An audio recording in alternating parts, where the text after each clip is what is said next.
Wow, guys, Marco Rubio destroys this ABC host after he asks one intense question about President Trump. This network has already been sued for its outlandish claims targeting people, so this is about to be a crazy video. Before that, I need you guys to check out his channel in the description and hit the subscribe button. Let's get right to it. Let's do it. Speak with Secretary of State Marco Rubio. Mr. Secretary, thank you for joining us this morning. Congratulations on unanimous confirmation by the Senate. That's rare these days. Let's begin with January 6th pardons. Back when this happened, you called it a national embarrassment, saying we now have third world countries that are lecturing us and we have tin pot dictators that are mocking us. Of course, you're now America's top diplomat. You'll be speaking with your counterparts around the world. What message does that pardon send to them?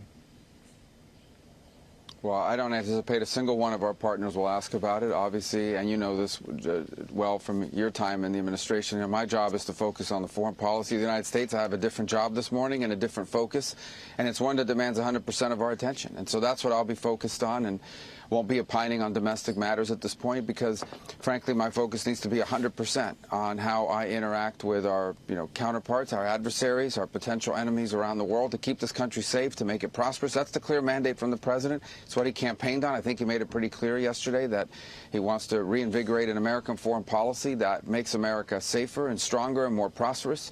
That's what the promise that Donald Trump was elected to keep, and that's the one we're going to help him keep at the Department of State. But as a senator, you did. Listen one second, guys. It's weird. ABC's obviously mad. Someone, you know, can speak that long without getting interrupted, because that they see he got 99 votes for Senate. It's a crazy place that the world's about to turn to, and a great place at that. When is the last time you see someone on there get to speak so highly? You're gonna see it throughout this interview. Yeah, they letting him talk. So this is crazy, especially George at that. Let's He keep going, always man. cuts him He off. got the network suit. Let's keep going. Did say that it affected our standing in the world. You don't believe that anymore? Well, as a senator, I had an opinion on all kinds of domestic matters, but now I'm focused singularly on foreign policy, on how I interact with our allies. For example, my first meeting right out of the box as soon as I'm sworn in and get over to the State Department is with the members of the so-called Quad, which are our important allies in Australia and in Japan and India. And we'll be talking to them and we'll be focused on that. None of these domestic topics are going to come up. They're going to be focused on how do we make our relationship one that increases and strengthens not just our position in the world, but, for example, freedom of navigation in the Indo-Pacific. And those are the kinds of things that we're going to be focused on 100%. And that's the things I'll be talking about.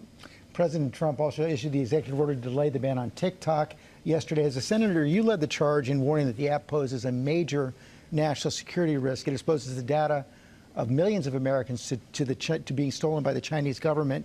So why give TikTok a break now? Do you endorse this move?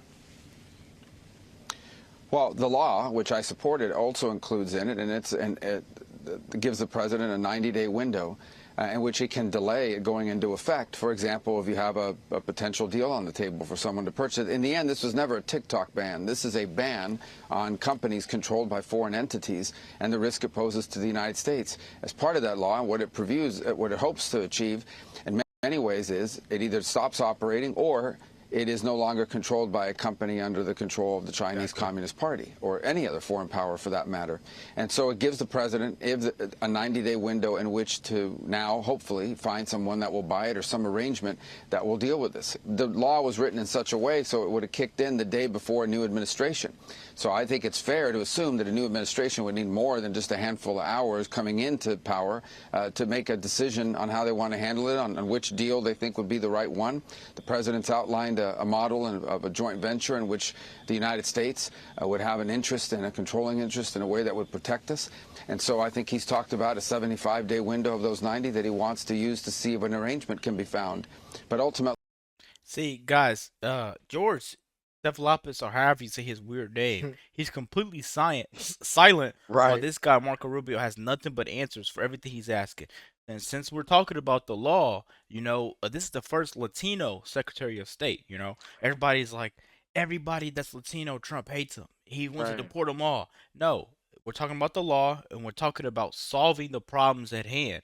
These people are here illegally. They're running savagely through our country, and we're getting them gone. That part.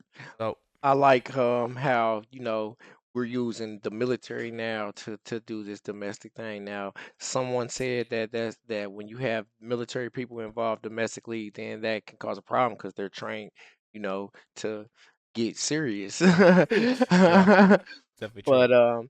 But this is a national security thing with this deportation thing. We're overrun. Um Marco Rubio just signed something today where he's prohibiting any transgender person from putting X where it says gender, any binary Yep. person, as far as for their passports. He's halting that until they go back over it. Like we said, I'm sorry, YouTube, but the rainbow flag is coming down. It's coming down. The Coming rainbow flag's down. leaving the White House. You know, if it hasn't already, it's leaving the White House, That guys. part. Let's keep going, man. Make sure you guys hit that subscribe button too. Let's do it. Congress passed a law and the executive will have to execute on it.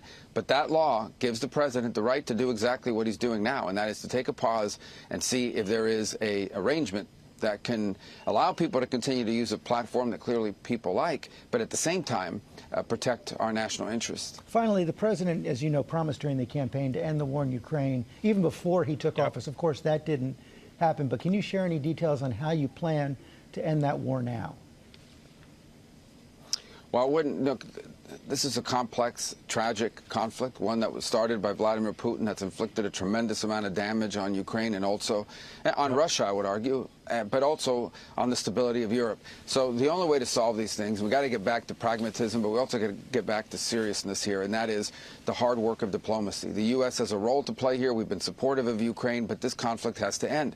I think one of the most important lines in yesterday's inaugural address was when President Trump said he wants to promote peace. And I think everyone should be happy that we have a president that wants to promote peace. And that means we want the war in Ukraine to end.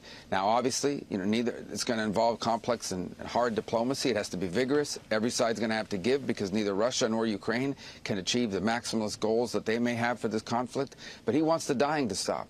So it will not be simple. It will not be easy, but it is important. It has to happen. That's a priority, and we'll be working on that. And it won't be negotiated in press conferences or interviews. It'll have to be negotiated the way all of these kinds of deals are negotiated, and that is in settings in which we use our leverage, our influence, our national power to bring about not just an end to a conflict, but also to provide long-term stability for Europe and beyond.